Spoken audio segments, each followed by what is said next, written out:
Mari kita baca firman Tuhan dari Injil Lukas 24, ayat 50 sampai 53. Firman Tuhan dari Injil Lukas 24, mulai ke 50 sampai 53. Demikian firman Tuhan.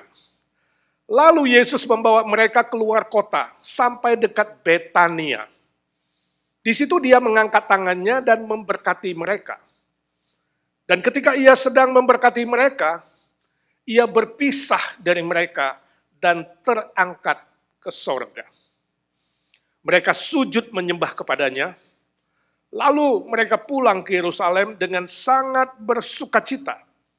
53, mereka senantiasa berada di dalam bait Allah dan memuliakan Allah.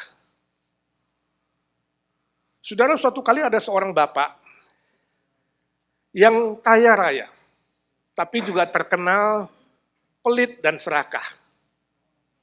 Dia sakit keras, dan di atas ranjangnya kemudian sebelum ajalnya, dia mencoba berdoa kepada Tuhan.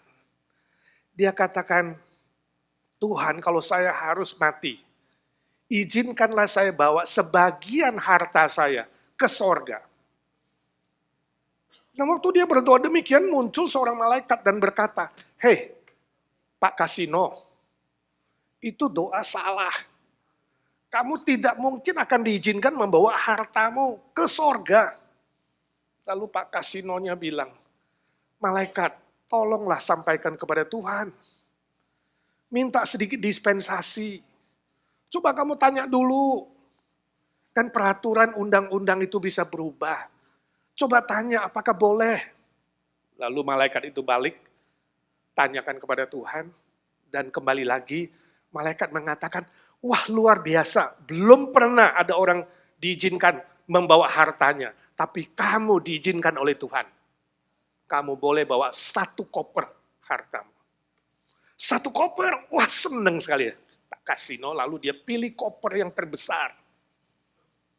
Dan dia masukkan batangan emas dia ke dalam koper itu. Dan ditaruh di pinggir ranjang, dia bilang sama istrinya, "Istriku, kalau aku meninggal, jangan lupa, ini koper ikut masuk ke kuburan saya." Singkat cerita, Pak Kasino mati, dan dia tiba di pintu gerbang sorga. Petrus menjaga pintu, dan lihat dia bawa koper, lalu bilang, "Hei, Pak Kasino, itu koper gak boleh masuk. Gak boleh bawa sesuatu ke sorga ini." Lalu Pak Kasino bilang, "Saya sudah dapat izin, dispensasi. Gak percaya, tanya Tuhan." Lalu singkat cerita, tanya sama Tuhan. Balik lagi, Petrus bilang, "Oh ya betul, ternyata kamu dapat dispensasi. Boleh bawa 1 koper. Tapi saya cek dulu ya, apa isinya." Lalu Petrus buka koper itu di depan pintu sorga, dan lihat, batangan emas. Malaikat dan orang-orang di pintu gerbang langsung mulai tertawa. Dan Petrus bilang, "Pak Kasino, apa yang kau bawa? Ini adalah batu jalanan.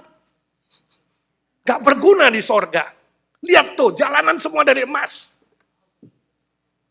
Lalu malaikat rame-rame ketawa.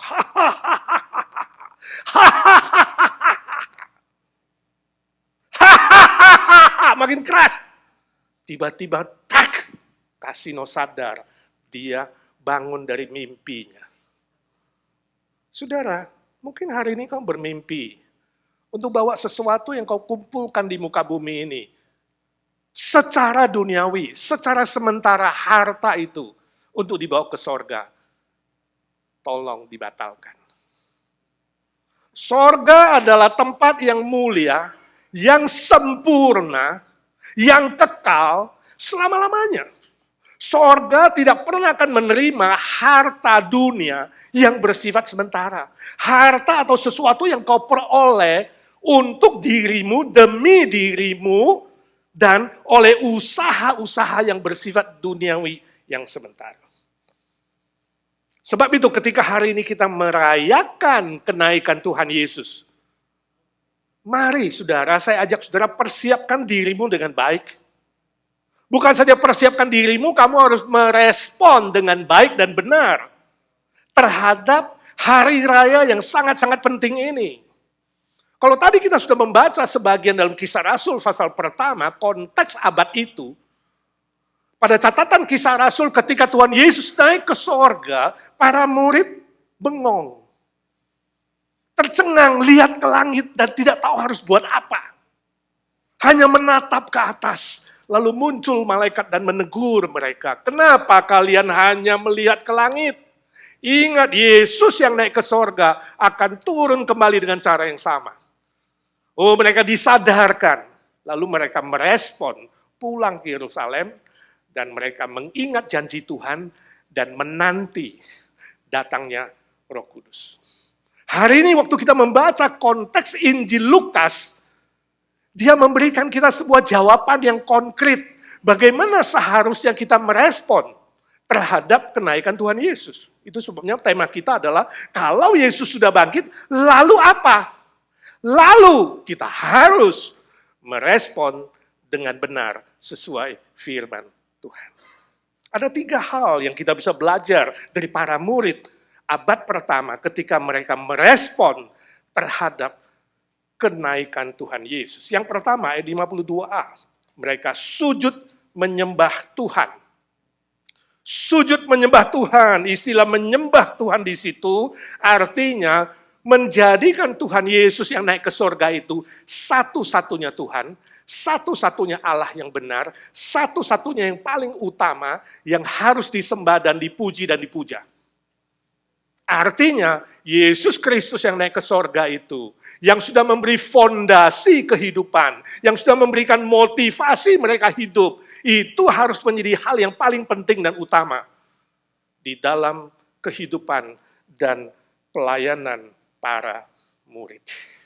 Sebab kenaikan Tuhan Yesus ke sorga membuktikan dialah satu-satunya Tuhan yang benar, dialah satu-satunya Allah yang benar, dialah satu-satunya pemilik kerajaan sorga yang juga sanggup dan mampu memberikan kita menjadi warga kerajaan sorga, ahli waris kerajaan sorga. Tidak ada Allah lain atau Tuhan lain selain Yesus Kristus.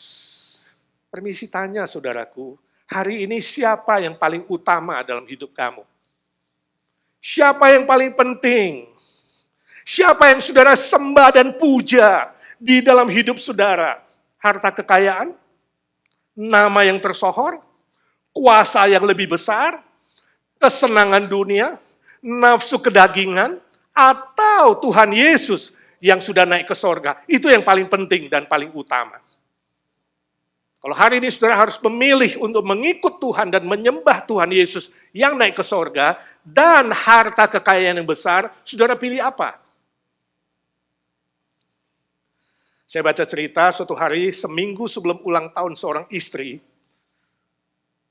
dia jalan-jalan dengan suaminya ke sebuah mall yang besar. Dan mereka sempat singgah di sebuah toko berlian, toko permata. Dan di situ istrinya melihat sebuah cincin diamond 5 karat. Dia tahu suaminya sanggup beli, dia tahu suaminya businessman yang sukses. Lalu dia memberikan kepada suaminya, kalau ulang tahun saya minggu depan, saya ingin cincin yang itu. Dia tunjuk kepada suaminya. Dan suaminya hanya tersenyum saja. Singkat cerita, minggu depan, istrinya ulang tahun, suaminya panggil dia masuk ke ruang kerjanya. Di rumah itu ada ruang kerjanya. Dan ketika masuk, suaminya bilang, istriku hari ini kamu hari ulang tahun. Ini aku memberikan kado kesukaan. Wah, istrinya udah senang. Ini pasti dapat diamond, dia pikir. Lalu dikasih sebuah kotak. Terima kasih suamiku. Istrinya buka kotak itu. Ketika buka, saudara, isinya adalah Alkitab. Yang kulitnya, yang covernya dari kulit. Bagus. Lapis emas. Lalu ada tulisan di depannya. Selamat ulang tahun istriku. Aku selalu mencintaimu. Nah, saya tanya kalau saudara istri, senang apa cembetut? Hah? Kamu pengennya cincin, sekarang dikasih Alkitab.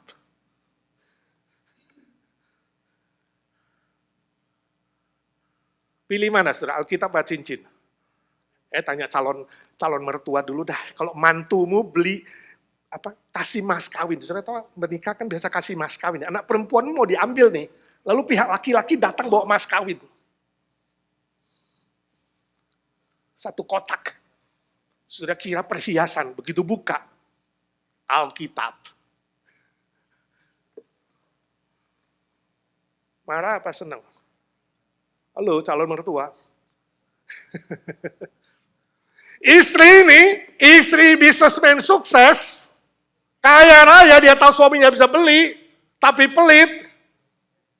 Dikasih Alkitab, marah. Lalu suaminya mengatakan, inikah hadiah ulang tahunku? Hanya sebuah Alkitab. Kamu suami pelit keterlaluan. Dia banting tuh Alkitab, saudara. Di meja suaminya, plak. Nah, kalau saudara suami, apa responmu? Halo, suami.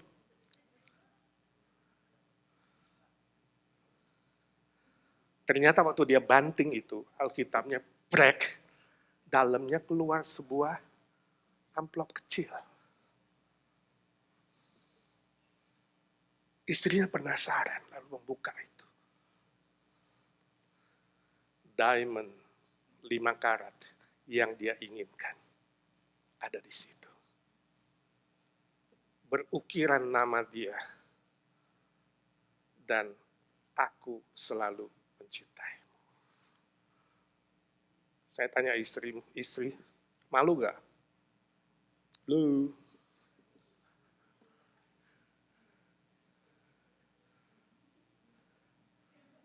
Tadinya merah padam, marah, rambut sudah mulai berdiri, sekarang seret. Maafkan aku suamiku, aku salah mengerti. Kata-kata kasar sudah keluar, mau dicabut lagi bisa nggak? Ingat saudara, kata-kata seperti ludah udah keluar masuk ke tanah, kamu nggak bisa sedot lagi. Seperti anak panah yang terbang dari busur, kamu nggak bisa tarik kembali. Kata-kata kasar yang menusuk hati orang lain, itu tidak bisa diobati, kecuali meninggalkan cacat di sana.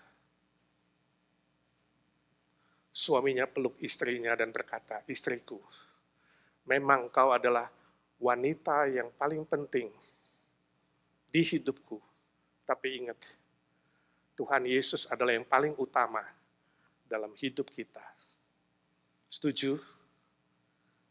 Istrinya manggut-manggut setuju, malu. Saudaraku, izinkan saya tanya sekali lagi, apa yang paling penting dan paling utama dalam hidup kamu? Hal yang bersifat sementara atau hal yang bersifat kekal selama-lamanya? Mana yang lebih penting? Berani gak kamu bilang kepada istrimu atau suamimu hari ini? Kamu memang orang yang terpenting, tapi sorry, Yesus lebih utama. Ayo coba bilang.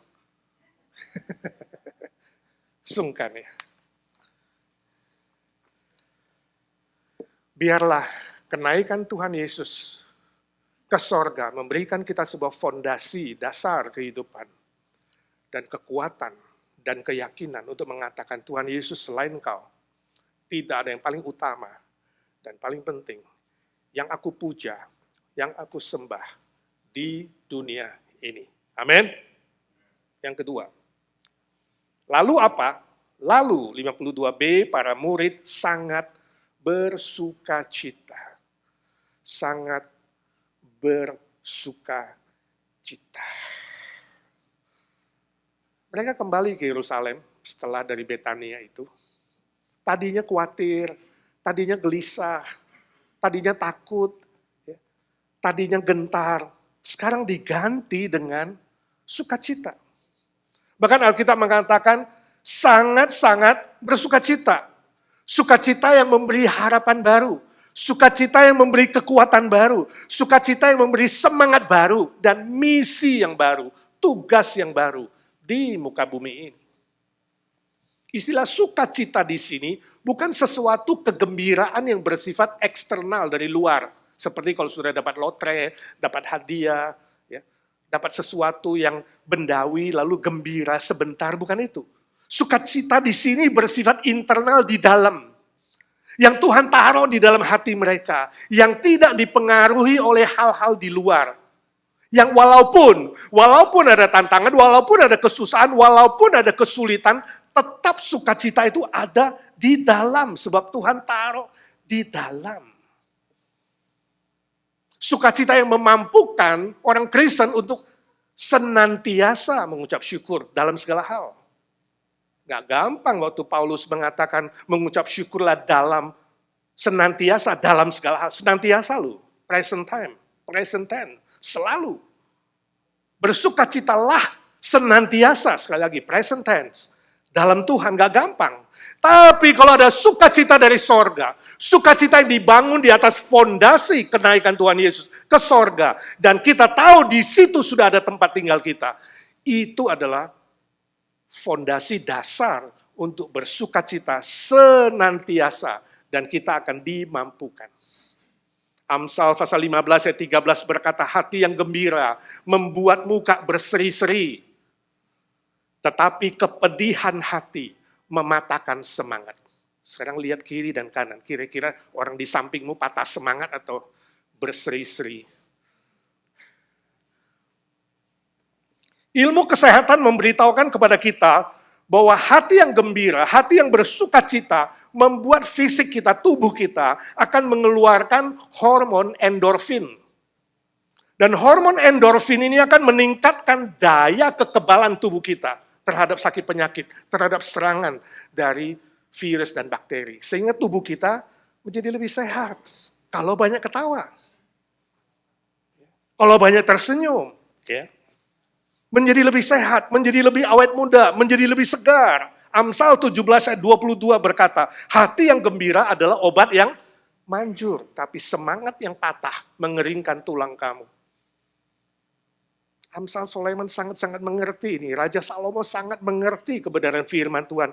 Dan dia menegaskan bahwa Tuhan akan memberi kita kesehatan dan awet muda kalau kita bersukacita dan tersenyum. Jadi orang yang banyak ketawa, banyak tersenyum, itu lebih sehat. Lebih awet muda.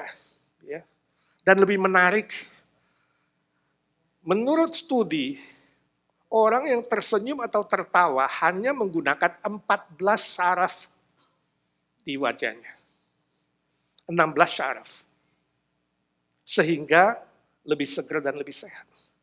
Tetapi orang yang merengut, yang sedih, dan yang cemberut, itu perlu memakai atau menggunakan 66 syaraf wajah. Jadi cepat keriput. Cepat bersarang laba-laba di situ. Ya. Kelihatan cepat layu. Dan cepat tua. Jadi kalau pasanganmu, temanmu sudah mulai ada keriput, ajak dia senyum. Ya. Sebuah penelitian melaporkan bahwa anak-anak bisa tertawa sekitar 400 kali satu hari. Sekarang cucuku Noah lagi belajar ketawa terbahak-bahak. Ya, tiap hari kalau ketemu dengan hahaha, senang sekali. Lihat naik-naiknya, neneknya ketawa, hahaha. Belum bisa ngomong, mungkin dia dalam hatinya, oh naik-naik, kalau kamu nggak ketawa, cepat keriput, naik-naik, hahaha. Gitu. 400 kali, kalau kamu hitung. Ya. Sedangkan orang dewasa, perhatikan, pada umumnya hanya bisa tertawa rata-rata 15 kali sehari. Jauh ya.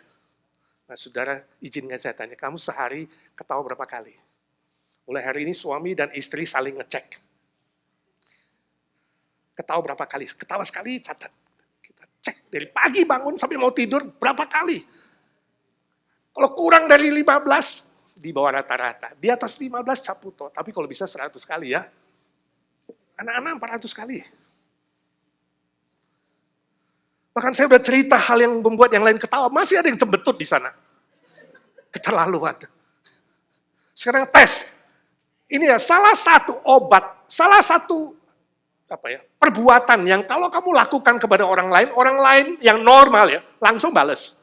Ketawa sama dia. Coba sekarang senyum sama sampingmu, orang kiri kanan. Kalau dia balas senyum, dia normal. Kalau dia gak balas, dia abnormal, saudara. Kamu lihat.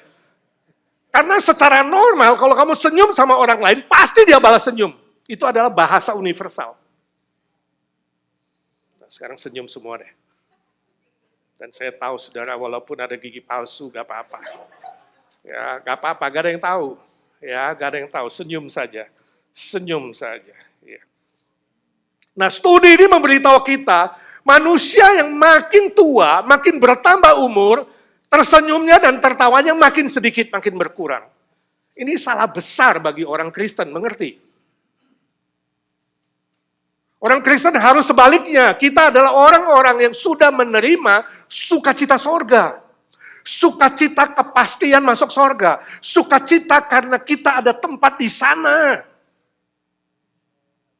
Jadi janganlah tambah tua, tambah sedikit ketawa. Seharusnya tambah banyak. Amin. Mulai hari ini setiap ketemu saudara, tersenyum dan tertawa ya. Dan orang yang punya sense of humor yang tinggi, dia bisa mentertawakan banyak hal termasuk dirinya sendiri. Pernah nggak kamu ketawain kebodohanmu sendiri? Itu berarti sense of humormu tinggi. Tapi jangan salah sangka, bukan ketawa sendiri loh ya. Mentertawakan diri, bukan ketawa sendiri. Saudara, ketawa sendiri itu bahaya nanti ya. Please, jangan. Mark Twain, saudara tahu Mark Twain itu seorang penulis humoris ya, yang ternama di Amerika. Dia berkata demikian. Manusia mempunyai satu senjata paling efektif, yaitu tertawa. Itu senjata yang paling efektif. Sayangnya senjata ini seringkali tidak digunakan.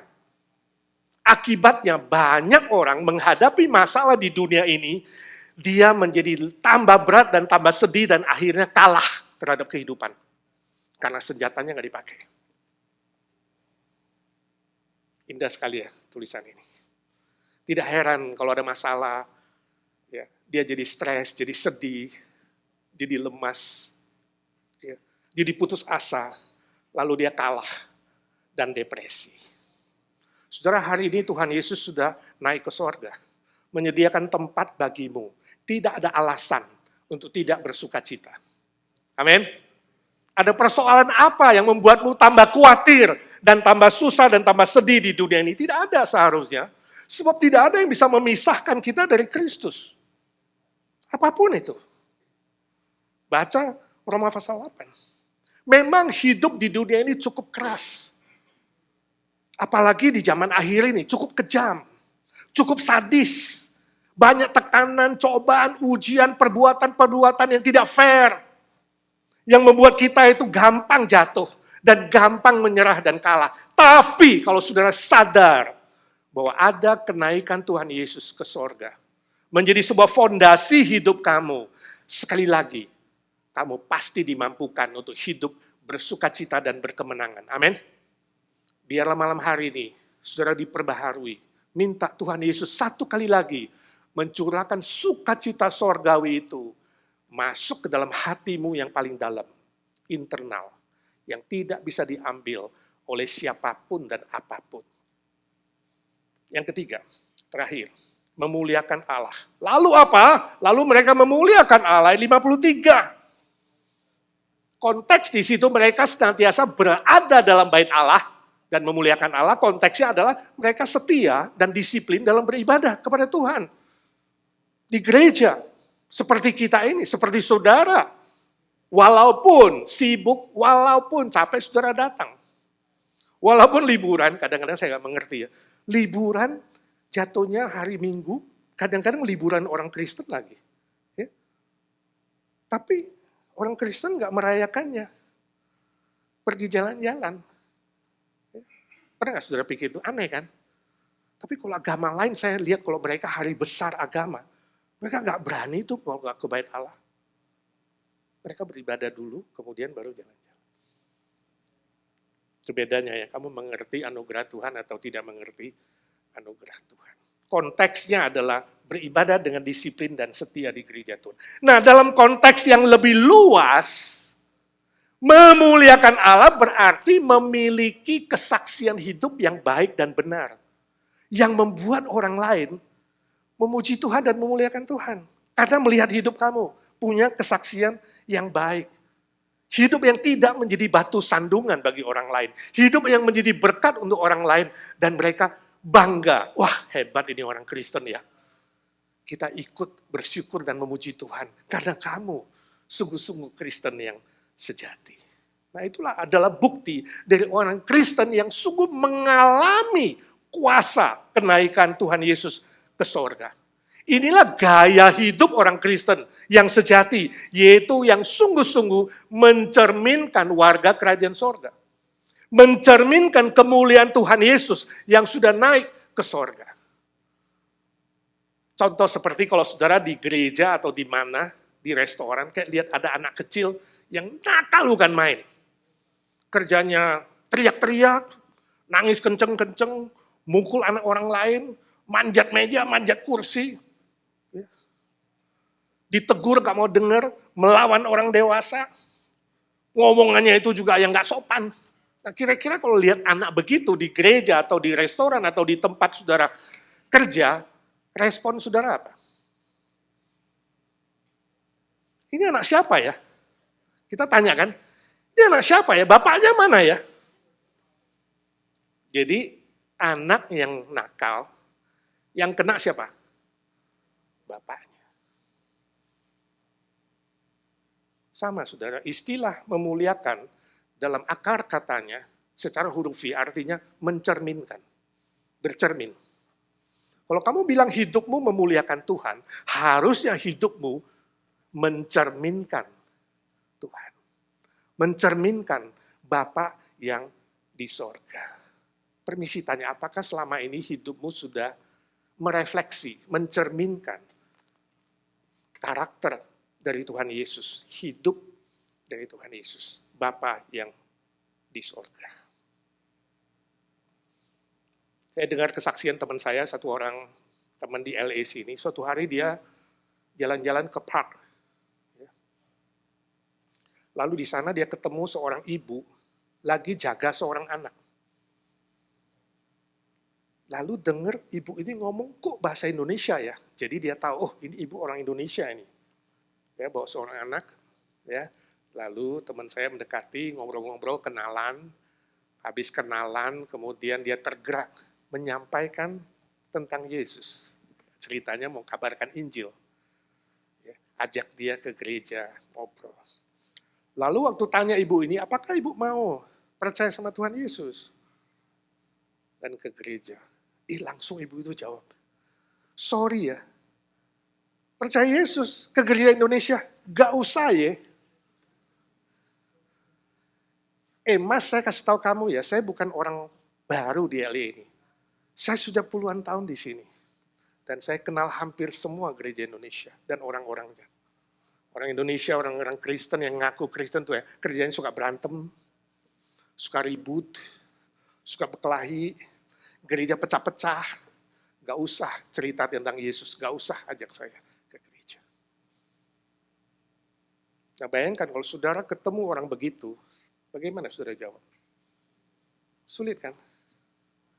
Tidak bisa disangkal di dunia ini ada orang Kristen asli, ada juga yang palsu. Ada yang sungguh-sungguh mencerminkan karakter Tuhan Yesus, tapi ada juga yang tidak. Ada yang menjadi batu sandungan. Sulit kan mengabarkan Injil kepada orang yang tahu bahwa di gereja Tuhan orang-orang Kristen suka berkelahi dan ribut.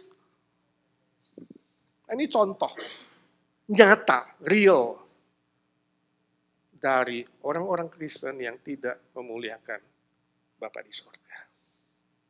Saya tidak tahu bagaimana hidup saudara. Apakah saudara memiliki kesaksian yang baik dan benar selama ini? Yang sungguh bisa menguatkan orang lain, memberi semangat, memberkati orang lain, dan membuat orang lain ikut memuji Tuhan dan memuliakan Tuhan. Mintalah kekuatan pembaharuan dari kenaikan Tuhan Yesus tanpa kesaksian yang baik dan benar, saudara dan saya tidak ada kemampuan, tidak ada kekuatan untuk bisa menceritakan Injil keselamatan kepada orang lain dan membuat orang lain percaya dan mengenal Tuhan Yesus. Amin. Saya rindu mengajak saudara memperbaharui iman saudara, memperbaharui tekad saudara malam hari ini. Kalau selama ini engkau belum yakin engkau pasti selamat dan masuk sorga kalau besok kamu meninggal, biar malam ini engkau sungguh-sungguh menerima Tuhan Yesus menjadi juru selamatmu. Kalau kamu sudah percaya tapi masih setengah-setengah dan ragu-ragu, malam ini perbaharui imanmu kepada Tuhan Yesus. Sehingga kamu punya kepastian 100%, engkau sudah memiliki tempat di sorga. Dan jika engkau sungguh-sungguh sudah yakin, malam hari ini minta kebangunan rohani yang baru, pembaharuan, supaya hidupmu diperbaharui dengan kuasa kenaikan Tuhan Yesus. Punya kesaksian yang baik dan benar, yang memuliakan Bapa dan menarik banyak jiwa-jiwa datang kepada Tuhan. Amin. Amin. Amin aja gak punya kekuatan, saudara. Gimana bisa menang? Amin. Mari bangkit berdiri.